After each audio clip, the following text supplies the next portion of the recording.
What's up, Kung Fu Masters? Scott here to discuss Kung Fu Panda 4, featuring the voices of Jack Black, Aquafina, Dustin Hoffman, Bryan Cranston, James Hong, Ian McShane, Ki Hoi Kwan, and Viola Davis, directed by Mike Mitchell. Now, I have seen this movie twice because of, well, first of all, I took a friend to go see it, and then the second time I went was for note taking purposes, obviously. So, how am I feeling coming into this movie? I am excited to talk about it, so let's get right into it.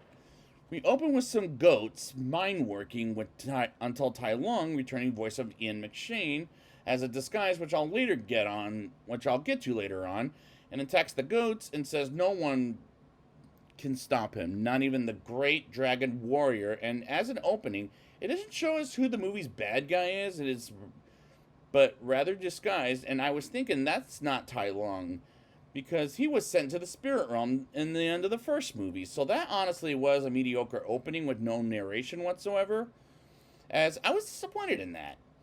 Po the Panda, returning voice of Jack Black, is late for the ceremony of Mr. Ping's new restaurant with noodles and tofu, starring the Dragon Warrior himself along with Lee, returning voice of Bryan Cranston, as Mr. Ping, returning voice of James Hong, is worried Po won't show up at while he fights a sea creature to spit out three kids that are pigs, and miniature pigs, I'll say. And he makes it to the ceremony while Master Shifu, returning voice of Dustin Hoffman, tells Po they have to talk, but first Po takes pictures and autographs at the ceremony, and I was thinking, where are the Furious Five? As Po does say they're doing different tasks, and I wish I saw them in the movie until the end. Spoiler alert, they show up at the end of the movie. We'll get there. Until Master Shifu interrupts and takes Po to the Kung Fu Palace and chats with Po, saying he has to choose the new Dragon Warrior, and gets a promotion called the Spiritual Leader, and he tests five candidates as he picks a sixth person, which happens to be himself, which I did like the scene with Po singing, signing autographs at the ceremony, as it was a humorous scene, but the rest felt like a repeat of the first film. And I'm starting to think that they're running out of ideas to tell the story in a fourth part. And I think they should have been done what How to Train Your Dragon did, which was ended on a part three on a high note until Hollywood decides to remake it in live action. When we'll see if that comes next year. But for now, this movie is running out of ideas for the series, and they should probably do so, and they should probably stop it based on the ending, which I'll talk about later. And the box office, they probably want more money at this point, and it felt cheap, like they shouldn't have continued it after part 3, in my opinion. Po practices inner peace and hears himself thinking about food and images of his own head comes in until a fox who happens to be a thief named Zen, voiced by Aquafina, trying to steal some stuff from the palace, and has a brief fight with Po, where she tries to get away until Po eventually catches her and puts her in jail. And it kind of frustrated me when Zen was robbing the palace, while Po comes up with clever ways to catch her.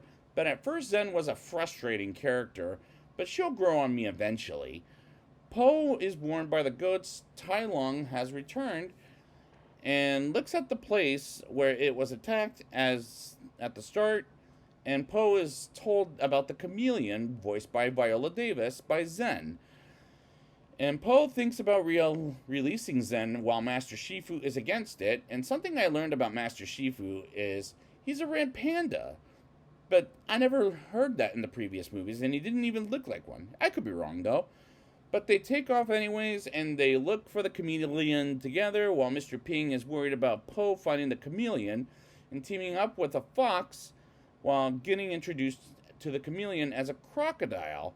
Po brought up earlier with Master Shifu named Scott, as he never remembered his name, as she's the second best villain compared to Shen from the second movie. Mr. Ping and Lee look for Po together because Po has met his match, while Po and Zen go to the Bunny Tavern, as Po finds the captain of the ship, which happens to be the Pelican, with a fish in its mouth. Who happens to be his mother, while Zen plays a game and wins some money and gets them to eat, as Po realizes she stole the money on purpose and have a kung fu fight in the bunny tavern, while Zen tries to steal everyone's money, but Po puts them back and bursts out of the building into the ship, and the action wasn't as fun as the previous movies, in my opinion. While Mr. Ping and Lee look for Po, Lee almost drops to death, but luckily he doesn't die, as we go back and forth between that and Po and Zen getting to the town where the chameleon is at. As they arrive to the town and sneak around and get briefly arrested, and as they escape, they become wanted criminals. Not that Po ever was, but Zen has many times, and escape from the backup, while the chameleon is prepared to steal powers from every kung fu masters. And the animation style is good, but not as great as the previous three movies. And the first Shrek, or the How to Train Your Dragon trilogy, or Puss in Boots: The Last Wish, in my opinion. Po and Zen get to the hiding spot of Misfortunate Village and the underground, led by Han, voiced by Ke Huy Quan, and they almost get killed slow and painfully, I'll say, while Po visions Master Shifu telling him to talk some sense into him, and Han decides to help them as Mr. Ping and Lee chat with the same people, or the same animals, let's say, in the bunny tavern, and almost cooks Mr. Ping, but Lee pretends to have no mercy and accidentally knocks down the tavern, which was kind of funny, but this movie is not as funny as the previous three movies. Po and Zen practice finding the chameleon, and she says he's like a good guy. And they sneak into the chameleon's dungeon, and they get inside with some stunts, and Po gets captured, and they get into the chameleon while Zen takes Po's staff and gives it to the chameleon, as she kept her as an apprentice, Zen. I guess not. Around because she's clever. While Mr. Ping and Lee look for Po without knowing he's a wanted criminal. And I'll give the movie credit for keeping a twist like when Zen was working for the chameleon, as it worked while Po fights her soldiers, I'll say, through some mist with no vision except for the shadow, which was a bit distracting. While the chameleon knocks Po off the ledge and almost gets killed until Mr. Ping beats up on a pest, and both of them get saved by Lee, and Po regrets what has happened. And I like the characters, as Zen grew on me at this point, while the chameleon is the second best villain compared to Shen from the second movie, in my opinion. The chameleon takes kung fu powers from every single kung fu villain, even the ones we haven't seen unless they were in the Netflix TV show, which I've never seen to this day, including Scott the fire-breathing crocodile. While the process goes, Zen looks for Po, while Po wants to fight the chameleon without Mr. Ping and Lee, and has a brief fight with Po because she doesn't want him killed by the chameleon, and eventually hugs him, and Po just leaves the fight. While the chameleon with Mr. Zen, or leaves to fight the chameleon, let me rephrase that, while Zen, Mr. Ping, and Lee go to Han in his village to make an army to fight the chameleon, and it convinces them as Po sees all of his old nemesis. Get it? I don't know. And tells them he's going to get his staff back, and they don't believe in him, while the village fights the bad guys, as Po fights the chameleon, as she changes into all sorts of evil kung fu masters. And eventually Zen comes in and helps Po and fights the chameleon as all the kung fu masters and Po, and Zen breaks her down and turns into Po, and Po says, "I'm gonna kick my butt," which was in the trailer, and it still makes me laugh as they fight one another, and Po is trapped and gives the staff to Zen, and she fights the chameleon with it and pulls off a power Po taught her, and Po gets out and finishes the job by defeating her by saying skadoosh.